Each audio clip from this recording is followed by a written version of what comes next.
Hi, I'm Kat, and today I have for you a word in Romanian, a true crime case, and also today I'm doing my makeup. So the word in Romanian for today is ce faci. Ce faci. Ce faci. Well done, guys. You just said, how are you? And oh my god, you guys, today's case is going to be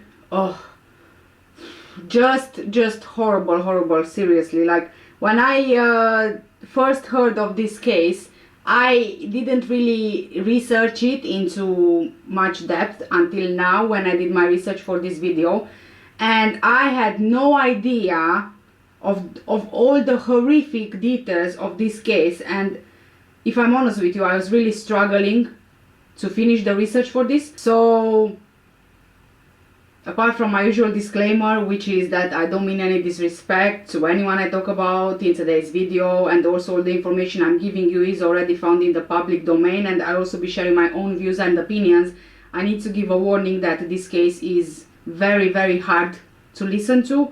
And I will also be playing some audio clips and CCTV footage, and a bit of CCTV footage, so that will really get to you, because that's what got to me, if I'm honest with you.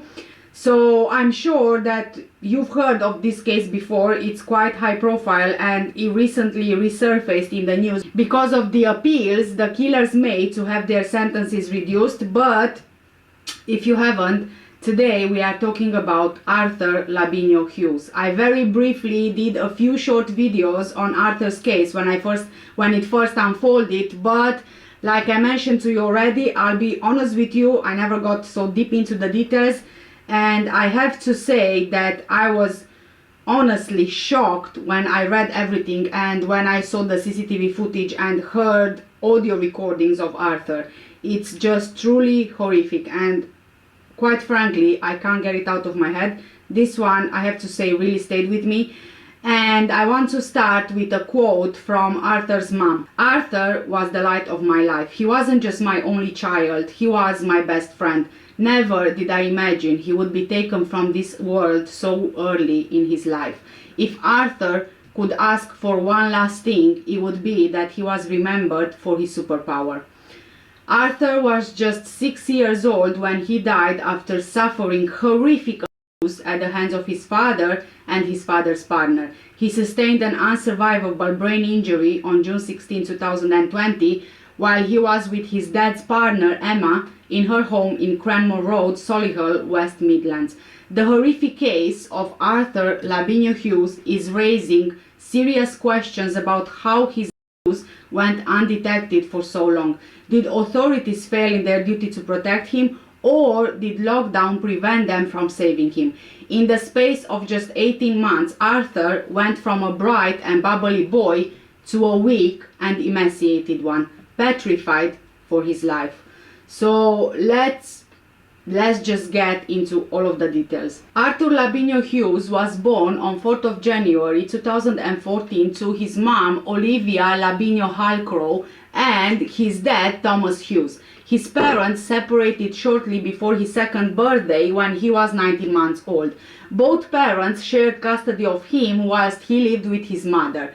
Arthur was described by those who loved him as a lovely child. He was very gentle, very intelligent, he enjoyed school, and he was very easy to please. He loved reading and learning new things.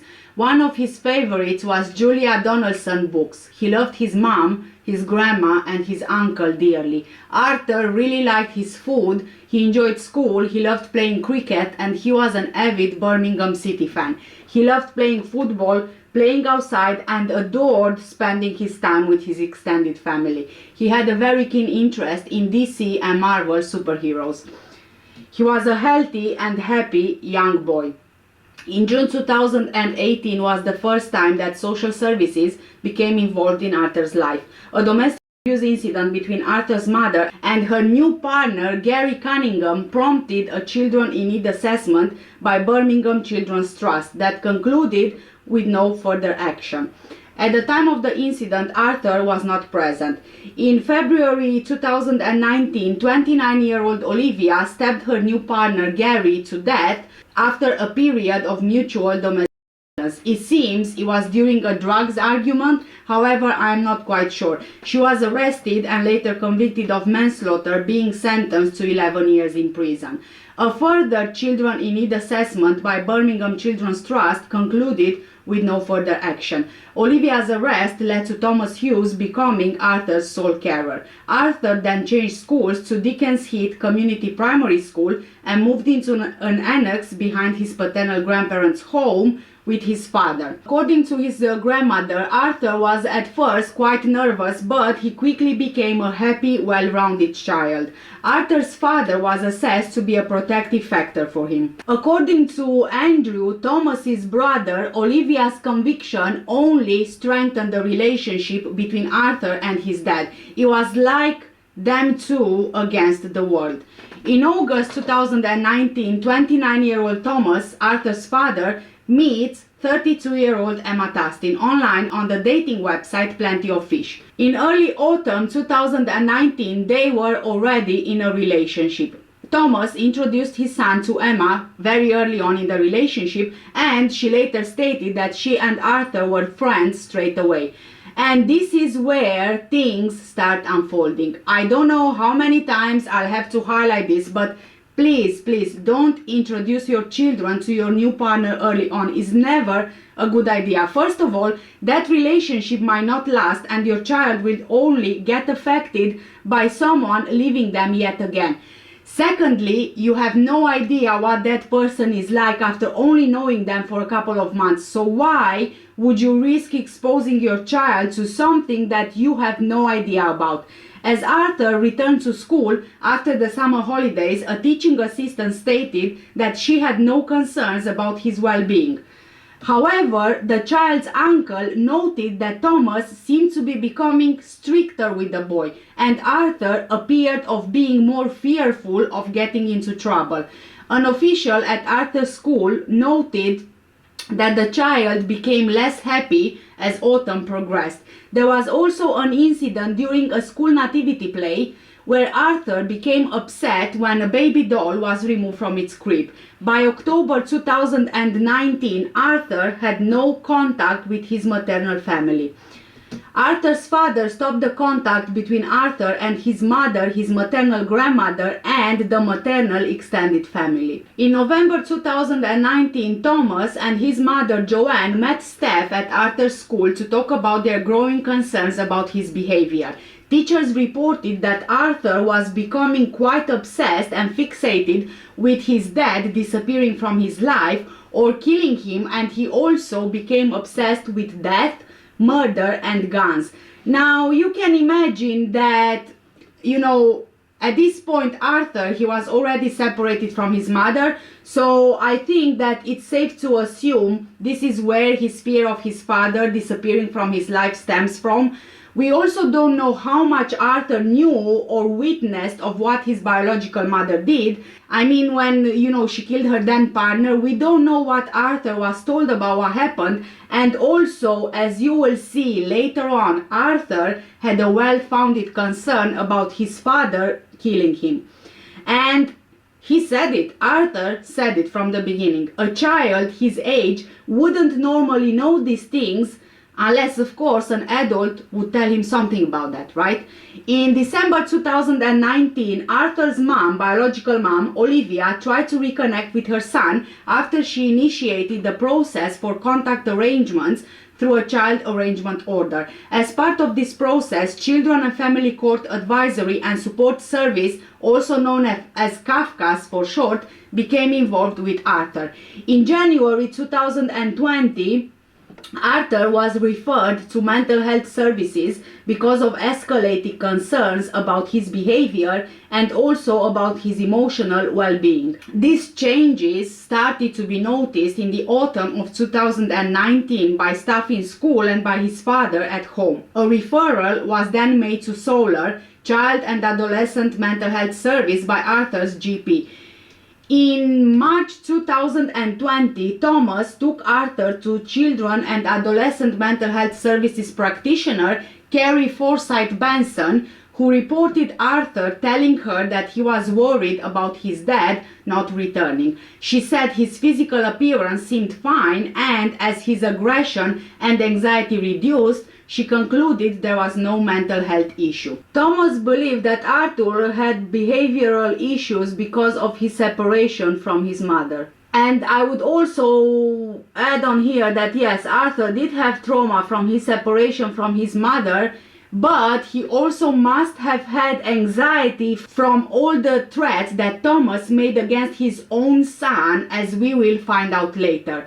When the COVID lockdown was announced in March 2020, Thomas and Arthur moved from the grandparents' home into Emma's home in Solihull, which was a horrendous mistake. Within 3 months, Thomas's relationship with his parents became strained because they believed that Arthur was not being properly treated by Emma. That included inappropriate discipline. Now, before we move any further, I just want to give you a fun fact about Solihull. Solihull is home to the National Motorcycle Museum, which houses the largest collection of British motorcycles in the world, with over 1,000 machines from 171 different manufacturers. In April 2020, which was just about 1 month after moving in with Emma, Thomas and Arthur, they returned back to his parents' house for a few days due to a disagreement with Emma. Whilst he was at his grandparents' house, Arthur said that he had been pinned against the wall by Emma,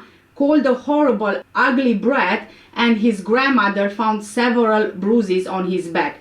This would have been the exact right moment for Thomas to actually rethink his relationship with Emma and to protect Arthur by not going back to her. But Thomas soon returned to Emma's house and refused the grandmother's request to leave Arthur at her house for longer, prompting her to report Thomas to social services. More than one witness actually reported that Thomas's move into Emma's house was just a side effect of the pandemic. He and Arthur were at Emma's house on the day that the Prime Minister announced the lockdown, and so they remained there. When she was 15-year-old, Emma Tustin was convicted for battery, and when she was 16 she had a conviction for shoplifting. She had a difficult and troubled upbringing. She suffered from a combination of mental illnesses with a history of failing to take medication. She previously attempted to kill herself by jumping from the 6th floor of a car park. She suffered very serious injuries and she was actually in a hospital for about 6 months.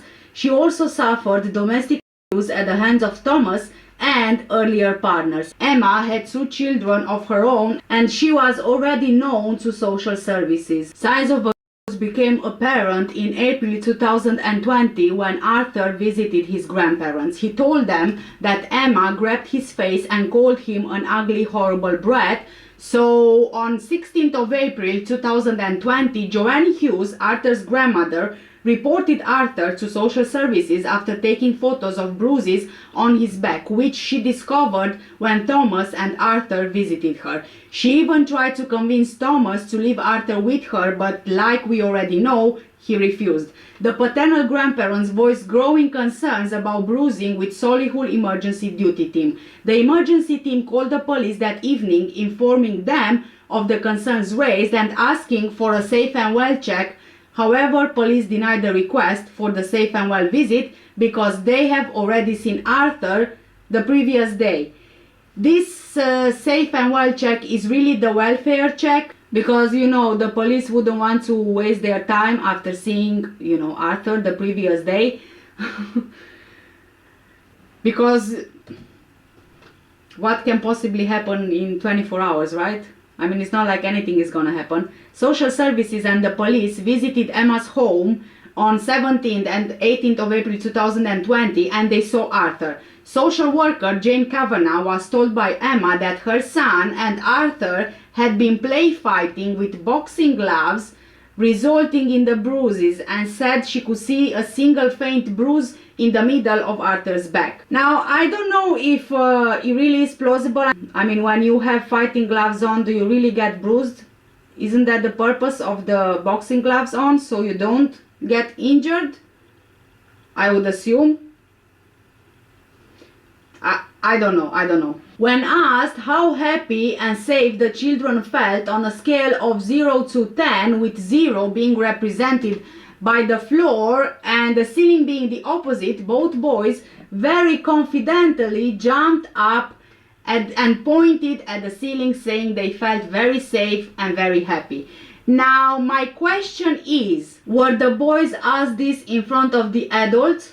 Specifically Emma, because if so, how could a child say something negative about their attacker in front of them? Also, was Arthur as well confirming that he was safe and happy, or was Emma's son doing it and of course the social worker just assumed it was both boys?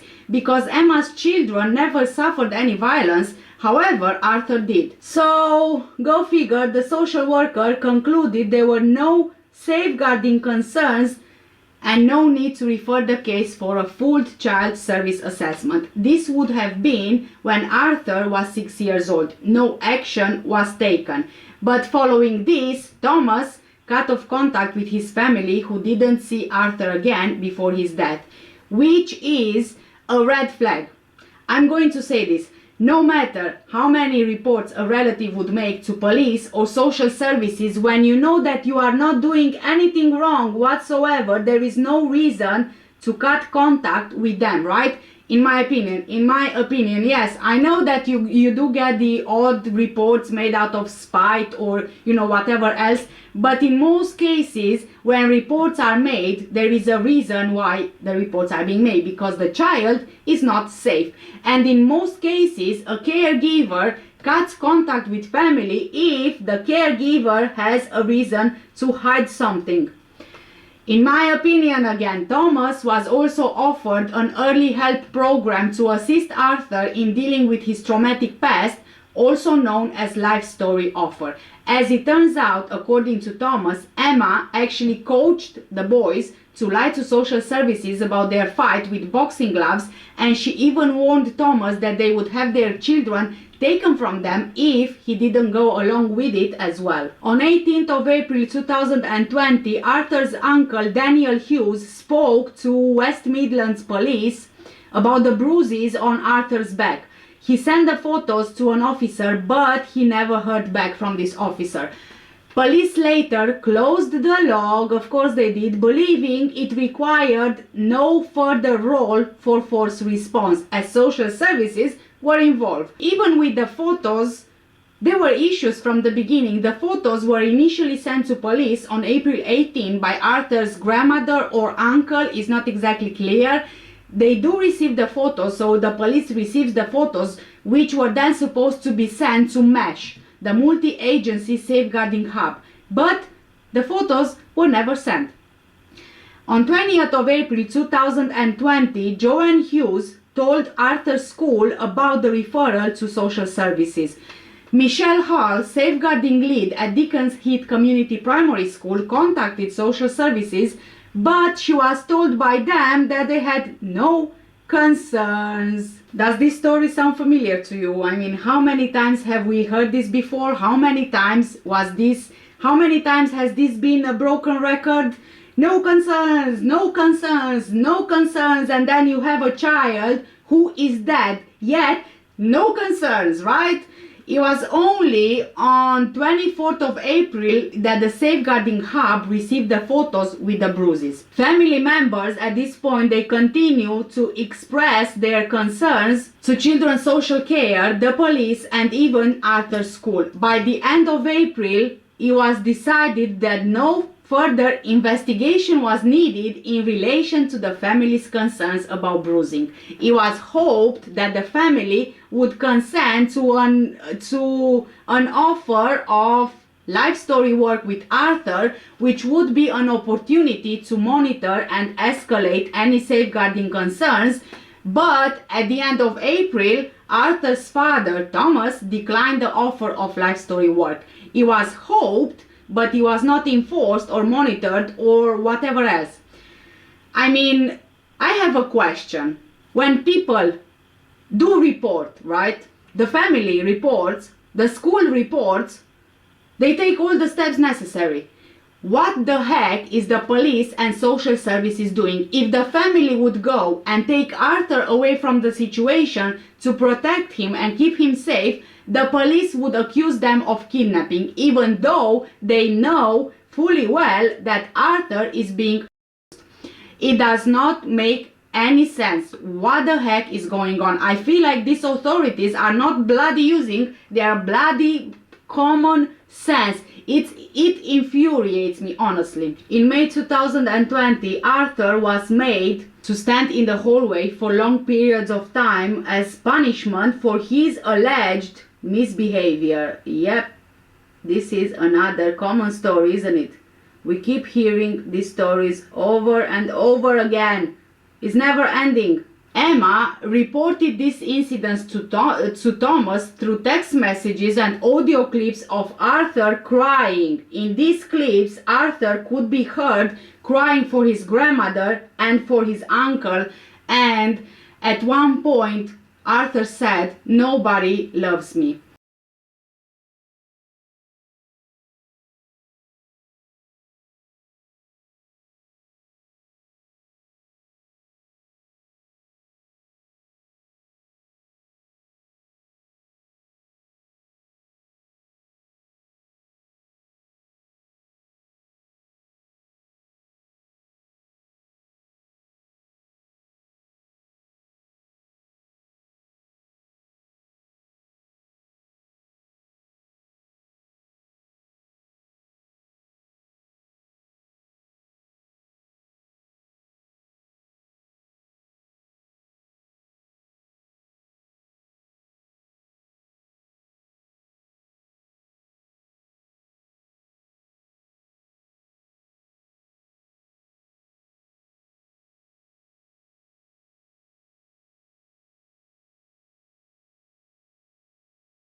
This just honestly, guys, completely broke my heart, and this will stay with me.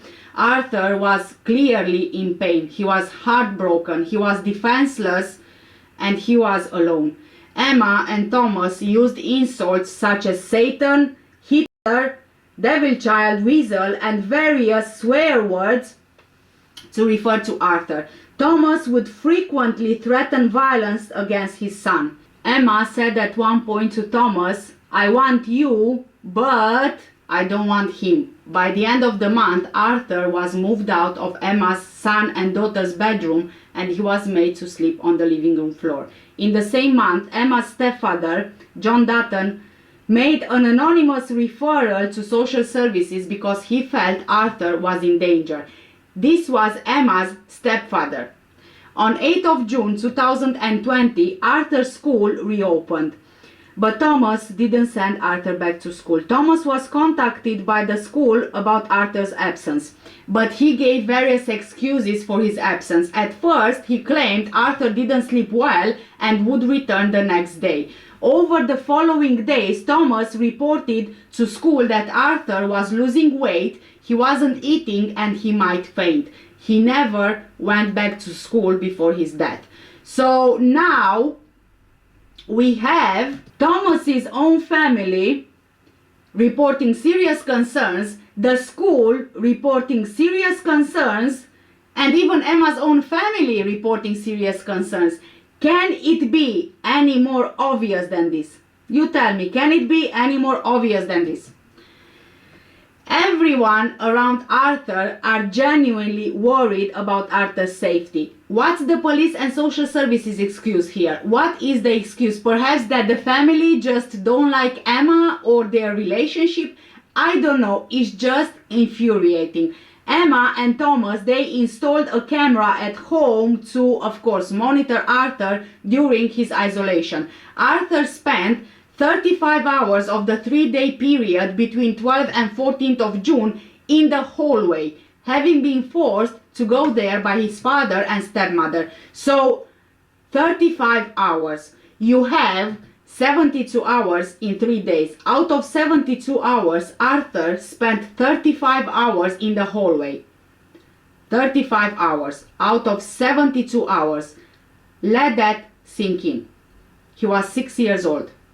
If he would enter the living room, he would be slapped by Emma. The camera also recorded Thomas, Emma, and her children enjoying food and leisure activities, but Arthur was not allowed to eat or to participate in these activities.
On 15th of June, Emma took Arthur with her to an appointment with her hairdresser, Catherine Milhenge. I'm hoping I'm pronouncing the name right, who said that Arthur was told to face the door and not move during the 6-hour session. She described his appearance as skeletal, and his legs were shaking like he couldn't hold himself up. He collapsed to the floor as they left the hairdressers, but he wasn't helped by either Emma or Thomas when he arrived.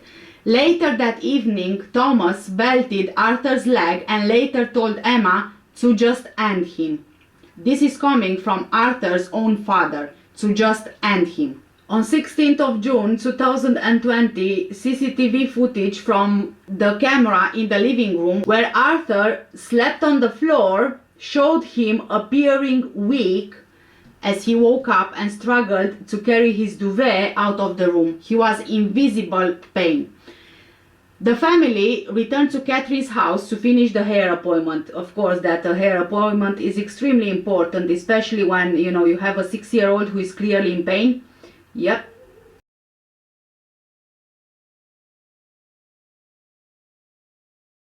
During this time, both Emma and Thomas took turns at shouting at Arthur as if it was a game of tennis. Catherine's partner, Tobias Jarman, gave Arthur a glass of water without Emma and Thomas knowing, and Arthur just looked petrified. He later described Arthur as gaunt, malnourished, and a poor little kid who was broken. Thomas shouted at him, "Shut up, you little cunt." Emma was heard saying to Thomas, "Look what he's doing, tell him to stand up." Thomas then shouted at Arthur, "Stand up effing straight. You wait till we get home. I'll put you 6 feet under." Let me highlight that this is Thomas's biological father telling him that he will put him 6 feet under. Thomas also threatened Arthur that he would rip his head off and use it as a football. Wonderful. The hairdresser heard Arthur scream. Emma told her that Thomas was pressure pointing him because he hurts. So now I think you can understand where Arthur's fear expressed at school came from when he said that his dad is going to kill him.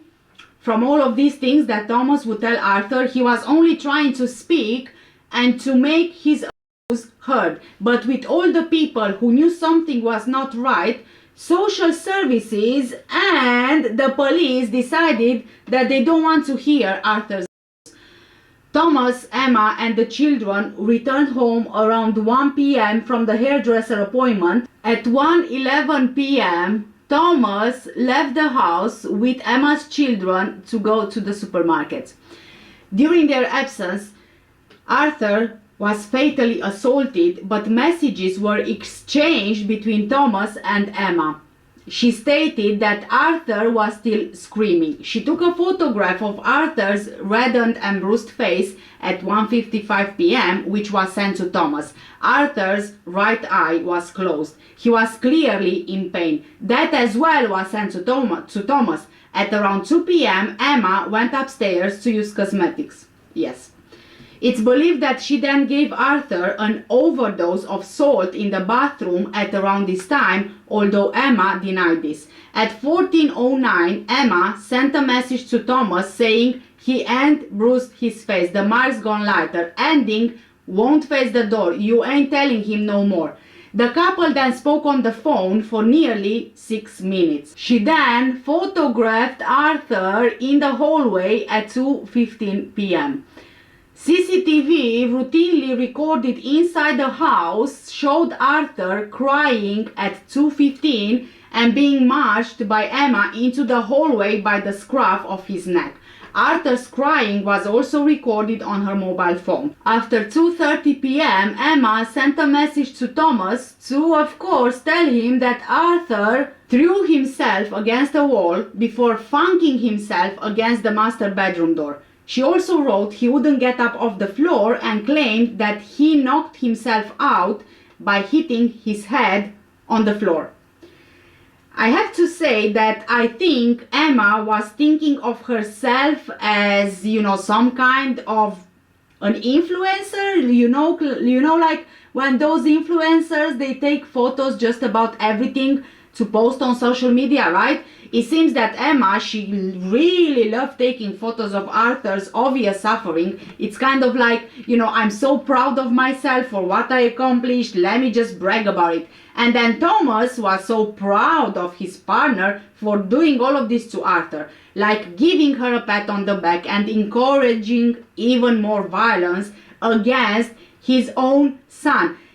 Let's not forget here that Arthur is Thomas's own son, which is just completely disgusting. CCTV then showed Emma in a state of agitation entering the hallway at 2:29 p.m. That's when and where the fatal assault took place. She went into the hallway where Arthur was located.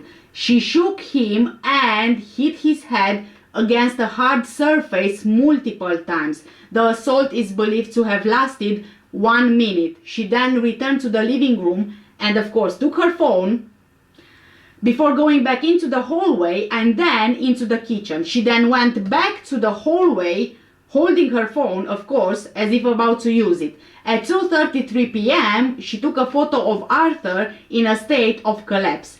Moments before the photo was taken, she sent a message to Thomas saying, "Just copped me in the stomach. He has threw himself all over the floor, won't get up for I've shut the door on him." CCTV showed Emma carrying Arthur between the hallway, the living room and the kitchen, attempting to sit him up, although he was clearly by this point unconscious. His body slumping to the floor before finally placing him on the sofa. No attempt was made to resuscitate Arthur. At 2:36 p.m. Emma decides to call Thomas. He returned home at 2:37 p.m. with Emma's children. He walked past his son and returned with a can of drink for Arthur, who was still unconscious. As if a can of drink is really going to help Arthur at this point. He was unconscious and Thomas decided that the best way to help Arthur would be not to attempt CPR, but to instead get a drink for an unconscious boy. I mean, in which universe does it make sense? Emma tried to give Arthur Calpol, like that's going to make it so much better, right? 12 minutes after Thomas returned from the shops, she called 999 at 2:42 p.m. and told medics that Arthur fell and banged his head, and while he was on the floor, he banged his head another 5 times. Ambulance service, is the patient breathing? Barely. Okay, is he breathing right now though, even if he's... Is he breathing, Tom? He keeps taking big dark breaths. Basically, my 6-year-old stepson is fallen, he's banged his head. Okay. And while he was on the floor, he's banged his head another 5 times. Okay. He's lost colour, he's got a big lump on his head. Is he awake? So what, sorry? Is he awake? He's half in and out, Okay. but he's banged his head quite hard. Is his breathing noisy or abnormal? Is it noisy or abnormal? It's barely there, he's barely breathing, he's in and out, he's taking it hard. Okay. He's basically been treating us all like himself on the floor, he's headbutting the floor. I'm trying to pick him up in the process, he's headbutting me in the process. Okay. I've got him up, he was breathing like a little bit better at first. Yeah. Washed him down, put some water down him, tried to obviously get him like, a bit more colour in him, but then obviously I've seen the lump on his head that he's done to himself. Right. Help's been arranged for him. Okay. Yeah. Try and keep calm for me. Can you get him lay out flat on his back? Flat on his back. How old is he? He's 6, nearly 7. 6 years old. Okay. Yeah. Right, there is me. He's losing colour. He's very pale, but obviously it's a big bang. He's knocked himself out by the look of him. And he's barely breathing now. He's breathing. He's barely breathing. He's lost just at the minute. Okay, so I'm going to tell you how to give basic life support. Okay, so you can just keep going.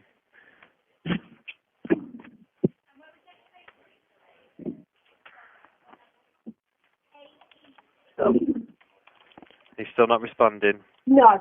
Okay, just keep going for me. He's Don't got stop. 2 big lumps on his head where he's banged himself. Okay. Just keep going. Don't stop. Just keep going that way. Push, push, push, push. Paramedics from West Midlands Ambulance Service and officers from West Midlands Police arrived on scene shortly after the emergency call was made. Paramedics arrived 8 minutes later. This story that Emma gave is just not credible at all. Not credible. Body cam footage from emergency services show poor Emma crying. Yes, Emma was shown crying as she claimed that Arthur repeatedly headbutted the floor, and when she tried to get him off the floor, he headbutted her, hit her and kicked her. I will play you the clip, but please also pay attention to Thomas's demeanor as well. Briefly, what happened? Yes. Basically, he'd gone out to get me a birthday cake and stuff for the kids. Arthur was told to sit on the thinking step. Arthur's put himself all over the floor. He's banged himself off the radiator. He's hit me. He's kicked me in the process of me trying to get him back on the thinking step. He's then gone on all fours on the floor, and I've told him to get up. And I shut the door over, and all I heard was a crack off the floor. He was headbutting the floor on all fours. Headbutted the floor once, said, "Arthur, get up, you're going to hurt yourself. I've phoned your dad." He went, "I don't care." At that point, he was fine. And then he dropped his head again as I've tried to bear hug him and pick him up, and he headbutted the floor 3 times. Here on this carpet? Round about, the door was shut, so if you go in, I'll show you. Because it's probably about here his head was, but it's concrete, there's no underlay under that. He'd knocked himself unconscious. I picked him up, put him on the sofa, poured water in his mouth. So you've come in, he's banged his head 3 or 4 times I was here. in the kitchen, then I'd sat down in the living room, and that's when he threw himself on the floor. And you heard him banging his head? Bang his head. So what did you do? I came out to him and told him to get up. He told me no. So I tried to bear hug him and put my arms underneath him and pick him up. And he dropped, and he banged his head another 3 times off the floor. And as I picked him up, he hit me and he kicked me as I was trying to get him up. Like I say, he's like the last 6 months, he's battered both my kids. He's smashed this house to pieces. He's battered his dad. He's hit me. When I tried to get him off the floor from headbutting the floor, he headbutted me and he kicked me and he's hit me. Yesterday we went to my friend's house and he pushed me down 5 stairs. "You're not my real mum, I hate ya. I'm gonna get my mum to kill you," he said. And even so, I've done my best for that kid. Have you noticed his demeanor in the clip? He seemed really agitated, like very nervous. He just couldn't stand still. I think, well, to me at least, it's a clear sign of guilt or of knowing that the story Emma gave was not true. I think that at this point Thomas knew that they were in trouble. I'm not sure if Thomas himself really believed Emma's story of what happened, or he was just trying to make himself believe it because he knew that they were Arthur and he had no choice now but to go along with it. Or maybe just like the visit from social services when Emma coached the children to lie and told Thomas they would be taken away, maybe she told Thomas the same thing now about how her children will be taken away because Arthur died in their care.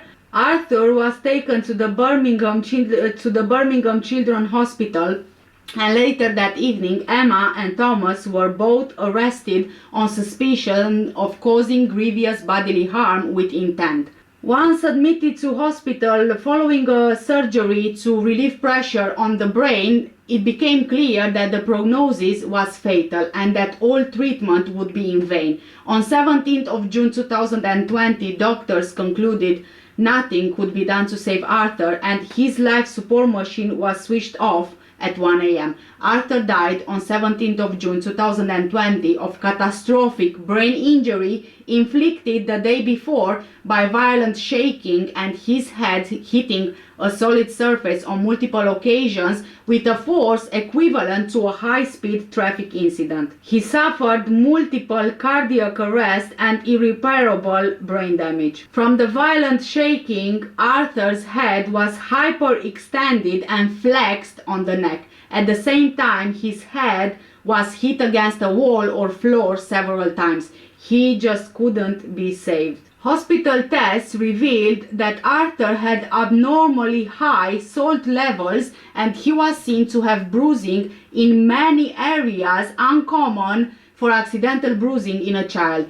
A post-mortem later revealed that Arthur had 130 marks and bruises on his head, body and limbs, including bruising of different ages. A number of medical professionals said that they didn't believe the injuries Arthur had could have been self-inflicted. A 6-year-old child simply could not have generated enough force to have caused the fatal injury to his own head. A specialist kidney consultant said that for Arthur to have had such high salt levels in his system, he had either ingested at least 6.5 tablespoons of salt on the day that he was fatally injured, which the expert couldn't see how a child would have done this, other than if he was deliberately force-fed a mix of salt and water by an adult, or that Arthur had repeatedly been poisoned with heavily contaminated food and or water over a longer period of time. Arthur's left kidney had shrunk, and so had his thymus gland, a small organ in the chest that forms part of the immune system. Dr. Roger Malcolmson, a consultant pathologist, said this shrinkage was likely caused by severe and or prolonged physical stress, the effect of repeated and sustained abuse. Arthur's body was a patchwork of bruises. He was dehydrated, his ribs were protruding, and his eyes were sunken. There was bleeding on his brain, and his retinas were detached. Yes, you heard that right, his retinas were detached. Arthur was subjected to prolonged periods of forced standing, was isolated from his family and friends, and intimidated both physically and verbally. There were multiple assaults of Arthur during the 3 months period between 23rd of March 2020, when the lockdown happened and he moved into Emma's house, and his death on 17th of June. The full extent of the assault suffered by Arthur only became apparent after his death. Much of the abuse was recorded by Emma and Thomas on CCTV or even audio. Arthur was not allowed any friendly interaction or play and was isolated from his extended family. He was made to sleep on the hard floor in the living room. Emma's children, aged 5 and 6, they lived a normal life. They lived a normal and happy life within the home, whilst the abuse on Arthur took place. He spent many hours of each day standing in isolation. CCTV recovered from inside the home showed Arthur, in the days leading up to his death, standing in the hallway for periods between 6 and 14 hours a day. On a hot day, he was made to stand in a fluffy, thick onesie. Emma even posted photos on Instagram of her and Thomas enjoying the weather in a hot tub in their garden, whilst Arthur stood in the hallway in a onesie. The CCTV shows Thomas walking past him to go out for ice creams for everyone in the home, but not for Arthur. Arthur would be punished for unauthorized movements, such as attempts to sit down to relieve his discomfort. He was repeatedly shouted at, sworn at, and insulted in the most derogatory and foul-mouthed way. He was also repeatedly directly threatened with violence by Thomas and Emma.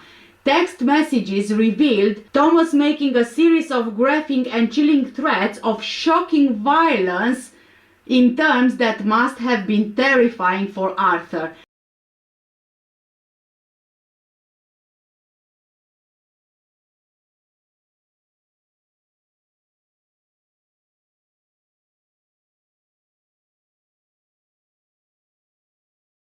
On 15th of June 2020, the night before the assault that killed Arthur, Thomas actually sent a message to Emma saying that he should just end him. CCTV footage showed his father and stepmother slapping, smacking, and grabbing him. Thomas used pressure pointing as a method to cause pain with minimal visible injury. Extensive injuries and 130 bruises were found at the post-mortem examination.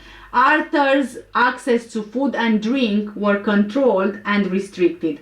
Audio recordings captured Arthur's distress and request for food and drink. In one, Arthur said, "I want my Uncle Blake. Please help me, Uncle Blake. They are not feeding me. I need some food and a drink." There was evidence of Arthur repeatedly calling for water and rejecting food despite his obvious hunger, as well as of significant salt ingestion half an hour before the fatal attack. Emma and Thomas knew exactly what they were doing to Arthur, and they persisted in it. This was not just cruelty, but sadistic cruelty motivated by hatred for Arthur. They both knew the extent of his suffering at the time, and they were cruel and indifferent to it. Emma Tustin was responsible for the long-term salt poisoning and a large dose of salt given not long before the attack, which killed Arthur. When Emma launched the attack, she intended to kill Arthur. It was obvious from the amount of force used, and because she no longer wanted Arthur in her home. She wanted Thomas to provide for her and her children without Arthur being in the picture. She didn't get any help for Arthur immediately after the attack, when it was obvious that Arthur needed immediate medical attention. Thomas, his father, encouraged violence, knowing that this will result in injury. It's clear from messages and conversations, even threats, that Thomas made to Arthur. And he not only allowed Emma to assault Arthur, but he also took part in it. Thomas knew there is a risk of Arthur being killed, and he did nothing. He encouraged Emma to use violence on Arthur. His words and his actions were designed to encourage her to violence. He was supposed to protect Arthur. He was responsible for his care. He even lied to Arthur's school to keep him at home to protect himself and Emma. Emma's two children witnessed a lot of the cruelty over the 3 months, and they saw Arthur after the attack, which later proved fatal. They even made audio recordings and they took photos. They had CCTV. Due to the nature of Arthur's injuries and the account given by Emma and Thomas, they were both arrested on the evening of 16th of June 2020, initially on suspicion of assault and then murder.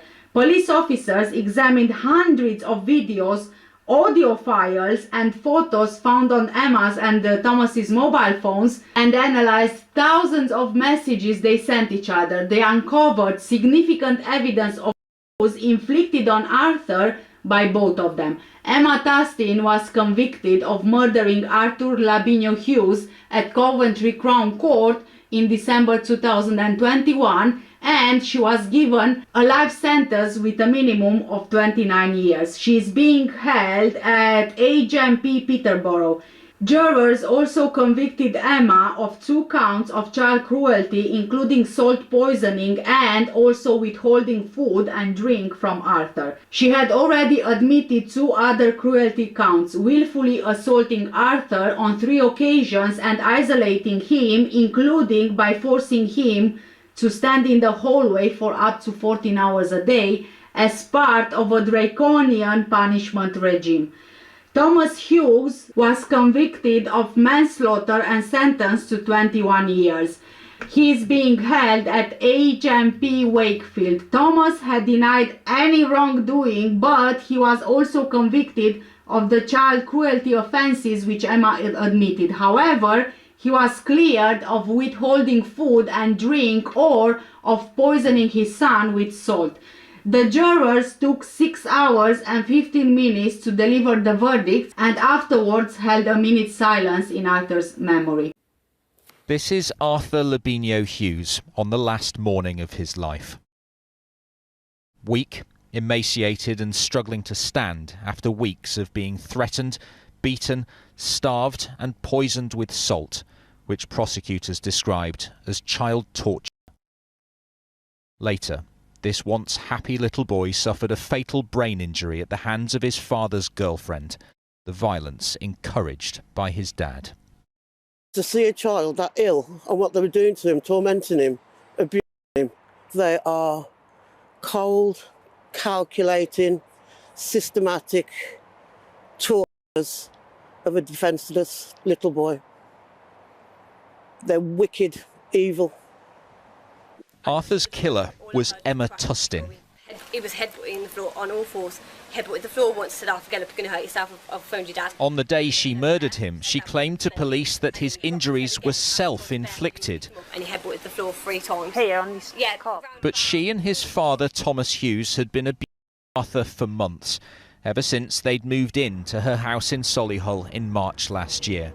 In clips that are difficult to listen to, she even made recordings of Arthur in distress. In another recording, he's crying out for food.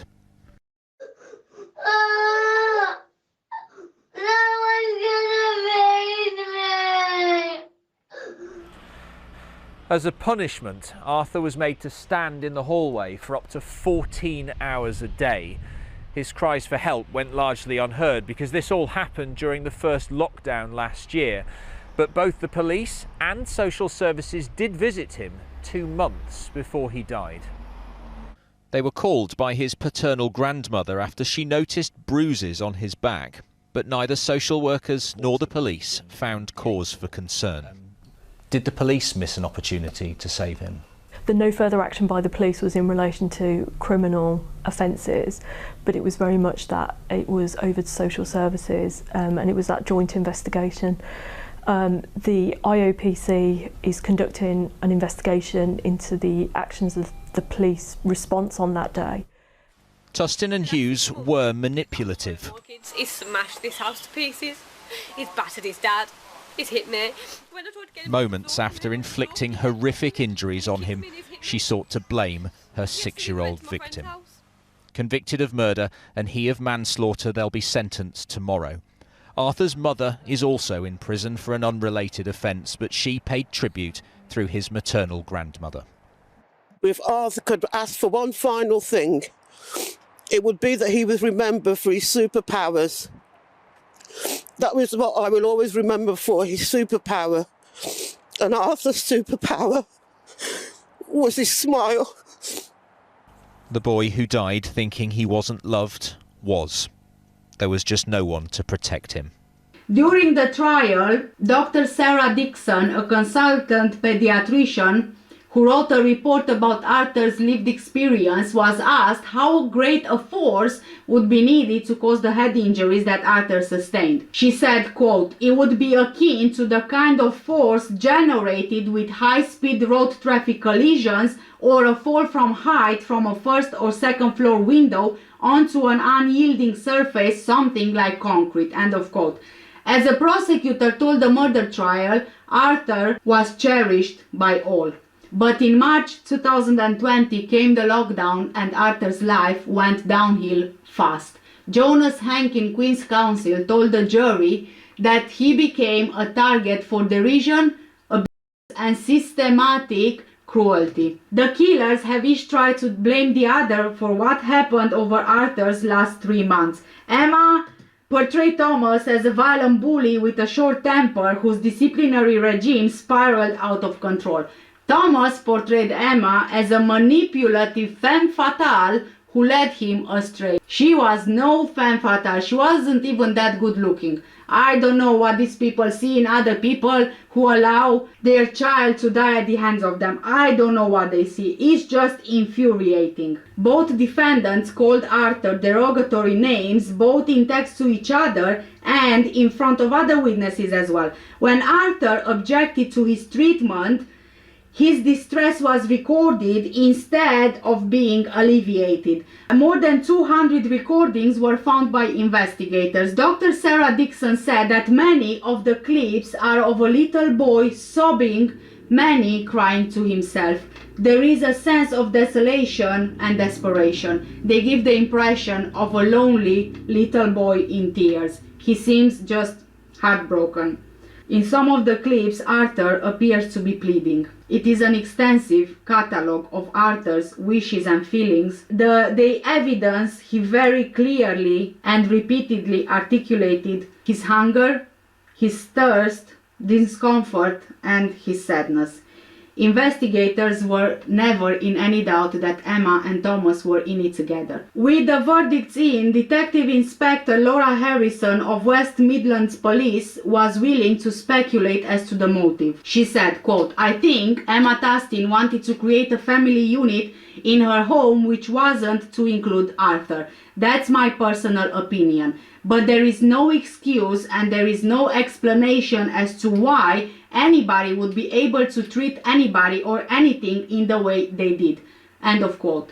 Arthur's maternal grandmother, Madeline Halcrow, said the whole family loved Arthur to bits, but that all contact with him was stopped after Thomas moved in with Emma. They never saw Arthur again. Madeline Halcrow joins us now in her first live television interview. You had fears about what was happening to him, didn't you? I did. Obviously, I'm here on behalf of Arthur and his mother, Olivia. I last saw Arthur on my birthday, 21st of October. Firstly, Arthur was the happiest child. He was very, very much loved by everyone. He was my daughter's baby bear, and he was my sunny delight. He was always happy, and that's why I called him Sunny Delight. Mm-hmm. He was gentle, caring, compassionate. He had a wicked sense of humour. He really did. He was just adorable. I saw him on the 21st of October, which is my birthday, and as I say, he's very happy-go-lucky, and Arthur always had, as my daughter said, it's only something a mother would notice, but he'd lost the sparkle in his eyes, if that makes sense. And his dad came to pick him up, and Arthur said to his dad, "Is she in the car?" And his dad said yes. And Arthur started to cry, which isn't like Arthur. And Arthur started to cry, and he said, "Grandma, can I stay with you?" And he was due to see his mother the following week, and he was so excited to see, you know. And then on the 23rd of October, out of the blue, I received a WhatsApp message from his dad saying, "You've never seen him again. Oish. He's not seen his mother again. You know, he's not going to have any letters off his mother again. And he's not speaking to his mother again." And that was it. That was the last time I saw him, till intensive care. Did you try to contact again? I went round, I kept emailing him, WhatsApping him, saying, you know, why? And he said, "I've got my reasons." And when it came out in court, it was all different reasons. So I still don't know why I was stopped from seeing Arthur. I went round, I said, "What about Christmas presents nearing the time?" And he said, "If you come near the house, we'll call the police." So I went round with my son Alex, who Arthur adored. Absolutely, the two of them together. And I put them in the porch. And it later transpired in court that Arthur never got them. They were underneath the bed, still wrapped. So Arthur felt that there was nobody on the outside. That no one loved him. Outside, there was nobody loved him. And you were also involved. Arthur's paternal grandmother got in touch with you, didn't she, about the bruising? Yes, she did. I was at work. I think it was the 16th of April. Joanna sent me a text message, and I thought, Joanna Hughes, I haven't heard from her for ages. And shortly after that, I thought, I can't work the rest of my shift without knowing what's happening. So I phoned her, and she said, "Is it all right if Chris, that's her husband, and I come round tonight?" So they came round at 9 o'clock on the evening, and Joanna said they'd found bruises on Arthur. Chris said, "Have you got them?" And she said, "They're on my phone." So she went and got her phone out of the car, and she showed me. And straight away, I said, those are non-accidental injuries. You're a nurse, aren't you? Yeah. Straight away, I said, these are non-accidental injuries. I said, they're caused by an adult hand. I said, his right shoulder, I can see three fingers. I said, his left shoulder, I said, that has been caused by hitting with something or being pushed against something. But the most disturbing thing to me, there's new bruises on top of old, God, which tells me this has been going on. And, you know, there's yellow bruises, there was purple bruises, all over his back. Take your time. And I just seen them, I just imagined the pain Arthur would have been in, receiving those bruises. So Joanna and Chris said they'd phoned social services. So Obviously, about 9:30 at night, there wasn't a lot I could do. So, thank you. So the following day, I phoned social services, and I was told that they'd been out the day previously, and they didn't find anything untoward. There was no bruises visible. So with that, I phoned the police. Again, I was told by the police, we were there yesterday, the house was immaculate. And I said, so an immaculate house doesn't constitute child abuse? And he said, well, you know, we've got nothing to answer to. And so it's probably important to note, all we have heard for the last 2 days when talking about this story is how this is a multi-agency response and how you need to contact social services and the medics and the police. You called social services. Yes. You called the police. I presume you feel quite angry. I am angry. Agencies. I am angry with the interagencies because somewhere along the line, communication hasn't been passed along. Well, something is broken in this system and something needs fixing. Madeleine, I want to ask, you last saw him in October. We went into lockdown in March. What did you think about the fact that he was going to be locked down, kept at home, with those two in charge? At the time, because obviously we'd been stopped seeing Arthur, I wasn't even aware he'd moved into her house. I wasn't even aware. I thought he was still in the annex with his parents, so I didn't have any worries at all. And then hell broke loose. With Thomas Hughes' parents? Yeah. And the other grandparents? I had no idea any of this was... I don't know how you have the strength, honestly, because just hearing about what's happened from you is heartbreaking for everybody. We've seen the videos. But when you watch the videos of Arthur, I don't know how you managed to hold it together, Madeleine. What's keeping you going? Where do you get your strength? I get my strength for Arthur, for justice for Arthur. I believe in my faith. I'm a Catholic. Yeah. And I believe God works in mysterious ways. And he took Arthur to stop his suffering. Now, for a child to say to his own dad, I'm in danger with you, Daddy, you know, you're going to kill me. There's something wrong there.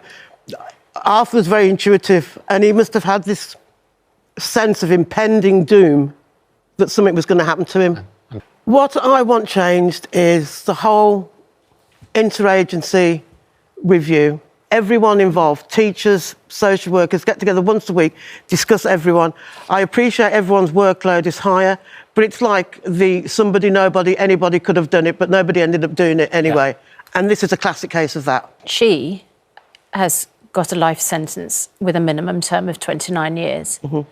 He has got 21 years and will probably serve at least 2/3 of that before being considered for release. Is that long enough for what they did to Arthur? No. Life should mean life. They took Arthur's life, and he's not going to get his life back. He's not going to have children of his own.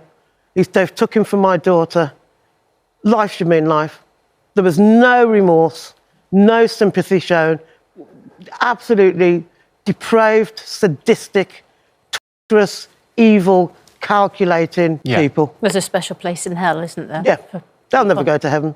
They'll burn in hell if they get there first. On the day before Arthur died, his father shouted that he would put him 6 feet under and told Emma in a text message to just end him. 18 hours later, that's exactly what she did. Detective Inspector Laura Harrison went on to say that the couple were evil. They were too selfish and focused on themselves. Quote, that's really clear in the CCTV from inside the home when Arthur is stood facing the door for hours and they are both in the hot tub in the garden just enjoying themselves. The behavior cannot be excused, cannot be understood, and is just absolute torture which can only be described as evil. End of quote. Arthur's grandfather, Peter Halcrow, 61 years old, said that the couple must never see the light of day again. He told the Sun, quote, No punishment could ever be enough for this pair. I have never favored the death penalty because I know mistakes can be made by courts, but in my view they have forfeited their right to live. It will burden taxpayers, but they should certainly never leave prison as long as they live for such cruelty and inhumanity." End of quote. The Attorney General Office said on the 4th of December that the sentences would be reviewed to determine whether they were too low. Mr. Justice Mark Wall, the presiding judge, described the case in his sentencing remarks as among the most distressing and disturbing cases that he has dealt with. On July 29, 2022, Thomas's sentence was increased to 24 years on appeal as the judge found his original sentence to be too lenient.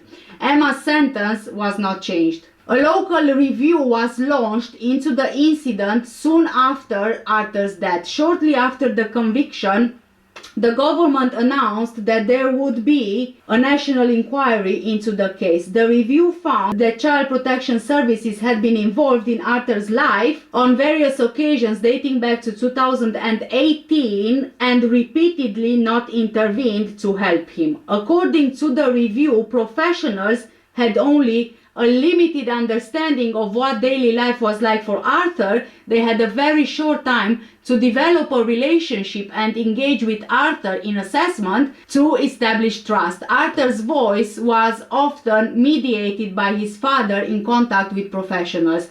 Too many assessments relied on the father's perspective and didn't really include the views of the wider extended family or other professionals who had significant involvement with Arthur. Thomas Hughes was seen from the very first assessment in 2019 as a protective father.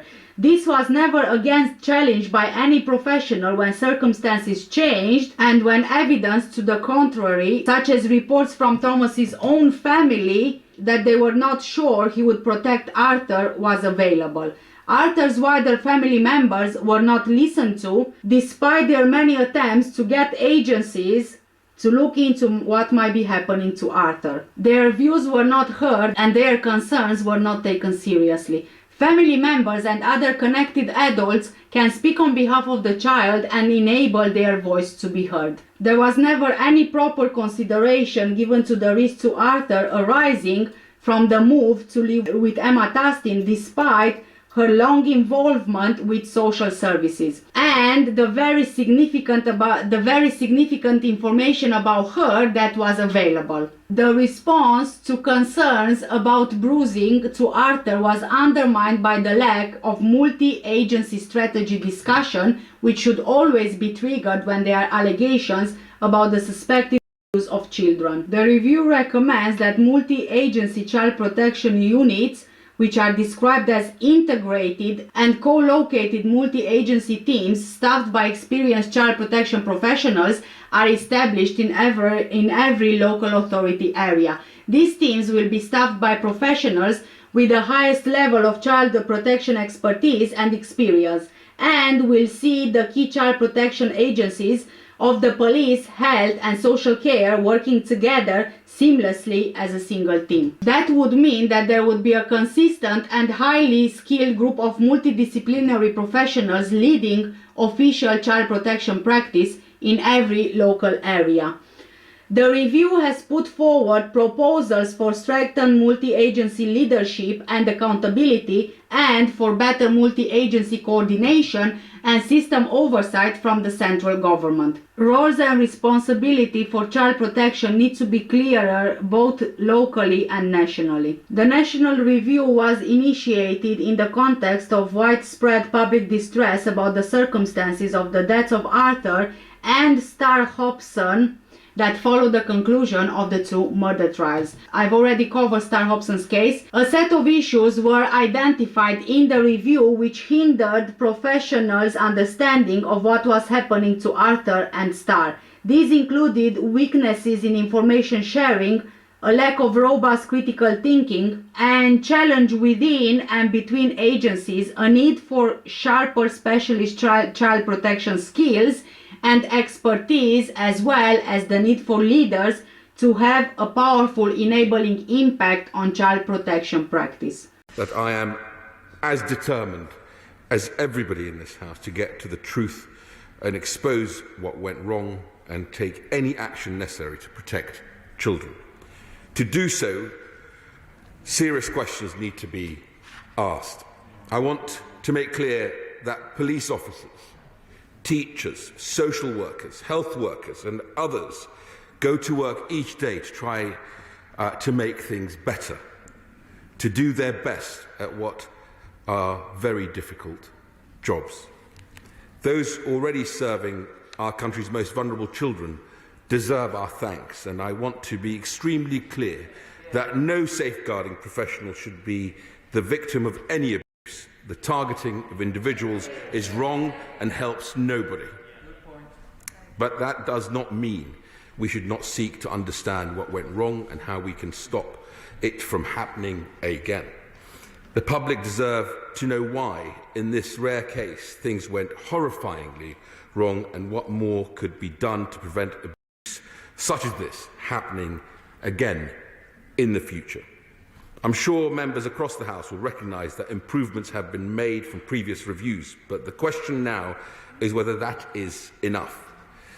In order to look at issues nationally as well as locally, we established the National Child Safeguarding Practice Review Panel in 2017 for cases like Arthur's.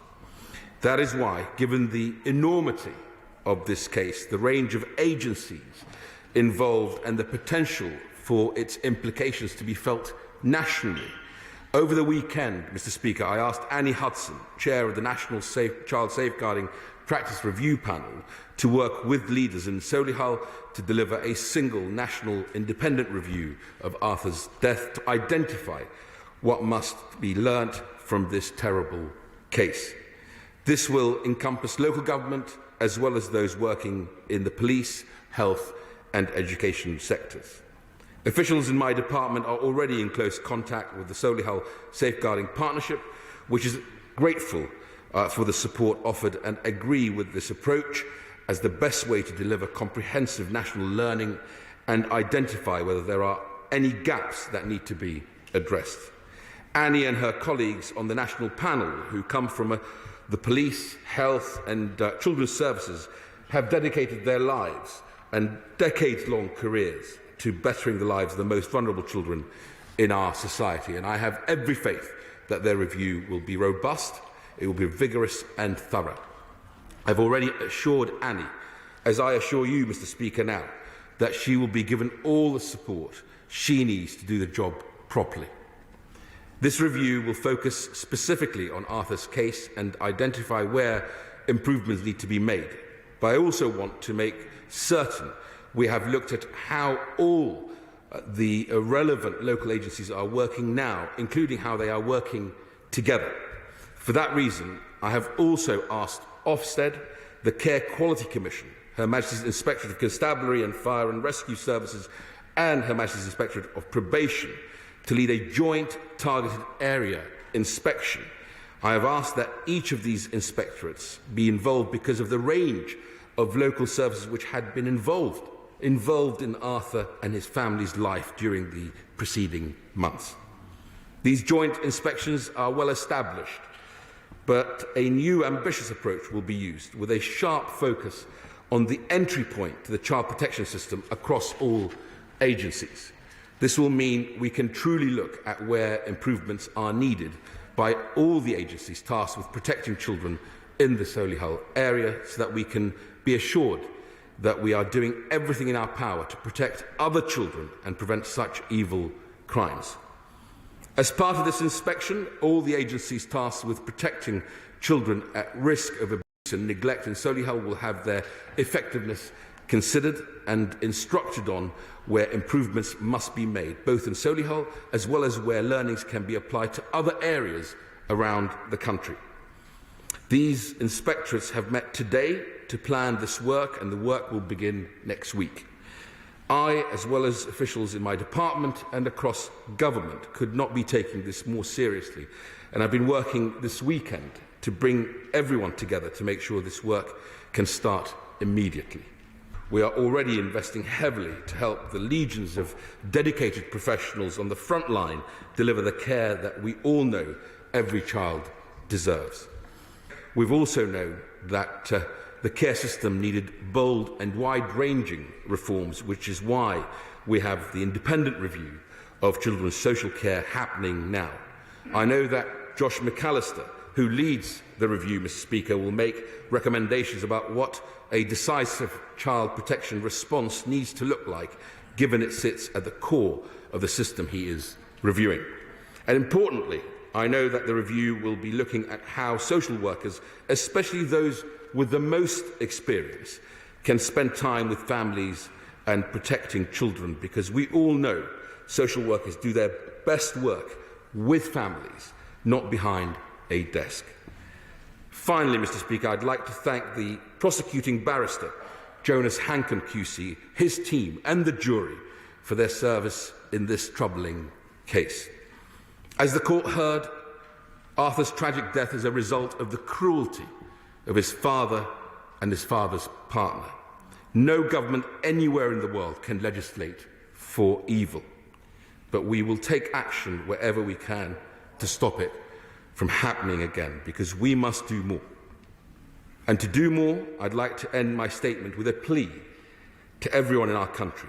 Anyone who sees or suspects child abuse can report their concerns to local children's services or by contacting the government-supported NSPCC helpline for adults or practitioners concerned about a child or young person. So if you see or suspect child abuse, report it. If you are worried about a child you know, report it. If something appears off or you are seeing something that troubles you, report it. As we uncover what went wrong, Mr. Speaker, and what led to Arthur's tragic death, we must also strengthen our resolve to make sure that we prevent these crimes as much as they can be possibly prevented. We must make sure that those who would do wicked acts to children face justice. We must do absolutely everything in our power to protect vulnerable young children from harrowing and evil abuse. And I commend the statement to the House. The mom of Arthur Labinjo-Hughes paid tribute to her son from her prison cell. Madeline Halcrow, Olivia's mother and Arthur's grandmother, she actually was the one who read out her daughter's tribute. It read, quote, "Arthur was the light of my life. He wasn't just my only child, he was my best friend. Never did I imagine he would be taken from this world so early in his life. If Arthur could ask for one last thing, it would be that he was remembered for his superpower. That will always be what I remember, and Arthur's superpower was his smile."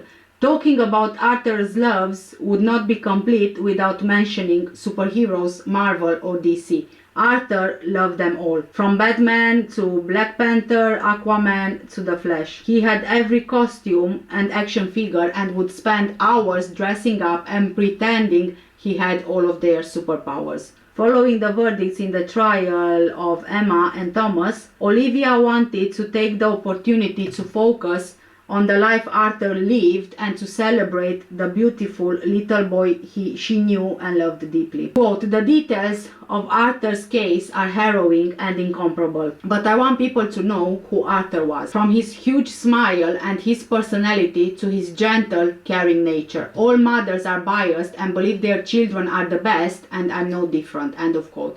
She said her child filled her life with joy from the moment he was born, and he was always smiling and had the most inquisitive little mind.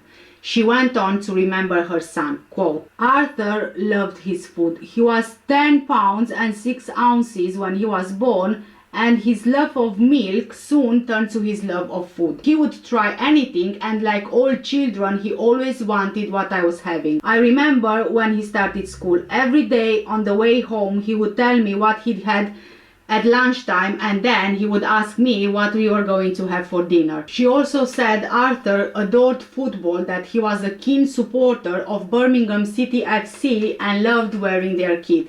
He loved being outdoors, playing football, and by the time he was 4, he could name most of the England team. Olivia finished her tribute by saying, "I could talk for hours about what Arthur loved and who Arthur was, but everyone who knew and loved him has their own story. And this, guys, is the horrific story of Arthur Labinjo-Hughes. And yet again, we have the same institutions created to protect children, allowing them to die. And why? Maybe simply because the police and social services were too lazy to do something or to care about a child, not their own. Maybe because they decided to use the pandemic as an excuse to not do more, actually to not do anything, in fact. And here we are yet again with reviews and changes following reviews. But then we always have that, don't we? A child dies of abuse, a review is conducted, changes are needed, and then it keeps going back in circles. They never learned, or it seems like, in my opinion, they don't want to learn. And we are told when we see something to say something, to call the police, to call social services, right? But then what's the point to call when nothing happens until it's too late? Arthur's family, Emma's family, Arthur's school said something. They called, they reported, having faith in the system that Arthur will be removed and kept safe. But he wasn't. Emma and Thomas were allowed to use him, to isolate him, to keep food away from him, friends, family, everything and everyone. They even bought McDonald's for Emma's children and for themselves, and whilst they enjoyed their food, Arthur was isolated, standing in the hallway. They both ate ice cream on the sofa whilst Arthur was forced to stand in the hallway with nothing. How can you as an adult do that and then pretend that everything is just perfect? Pretend that your own child is not standing in the hallway thirsty, hot and hungry and alone. How can you lick that ice cream when you know your child is not allowed to have any? And worst of all, the other two children got their ice creams, their McDonald's, their activities. Yet Arthur didn't. Like, he didn't deserve the basic needs to be met. Surely, when the other two children are treated right, Emma and Thomas must have known what they did to Arthur was wrong. What was their justification? His behavior? How about their behavior? Who punished them for their behavior? I feel sorry most of all for Arthur. Of course, I will feel sorry 100% for Arthur, for everything that he went through, and for dying thinking that nobody loved him, for calling out his uncle for help, for asking for food and water in vain, for crying out alone in pain, isolated from the world. I can't imagine the pain his family is going through right now, and my heart really goes out to them. I also hope Emma's children get therapy for the trauma that they went through as well, seeing the assaults on Arthur and seeing him laying deceased in the home. We've only seen very little of the CCTV footage of Arthur's pain, but the jury, the solicitors, the judge and the investigators saw everything. Over 200 hours worth of recordings.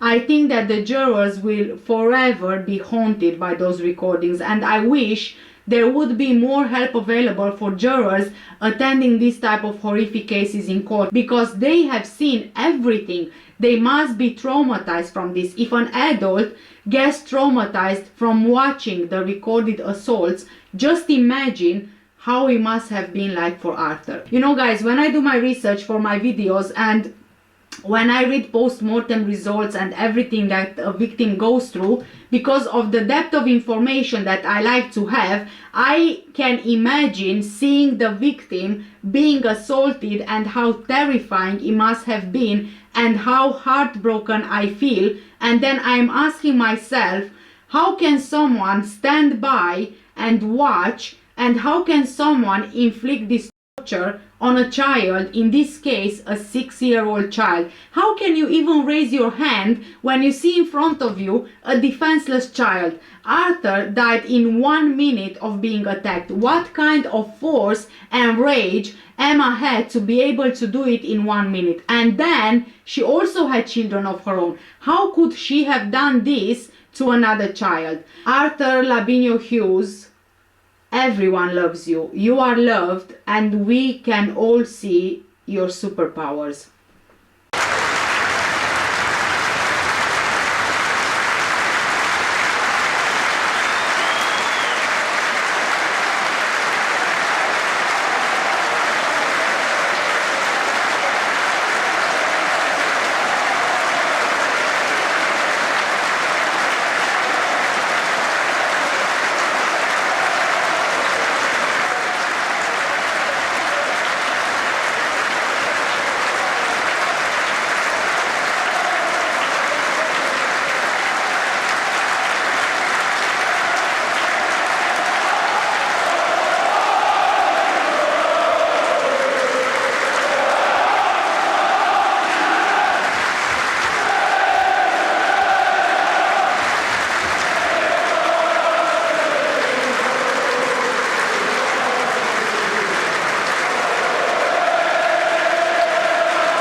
Arthur, are you going to play for England? No, why not? After when I've played for Liverpool, I can play for Tottenham. So you're going to play for Liverpool, then Tottenham. What about England? After when I've been Tottenham. Thank you guys so much for watching today's video. Take care, stay safe, and I'll see you in the next one. If you are interested in any of the makeup I used for today's video, all the products are linked in the description down below under this video. Again, thanks so much for staying with me. I know this was a horrific case to go through, so thank you again for staying with me, and I will see you in the next one. Bye!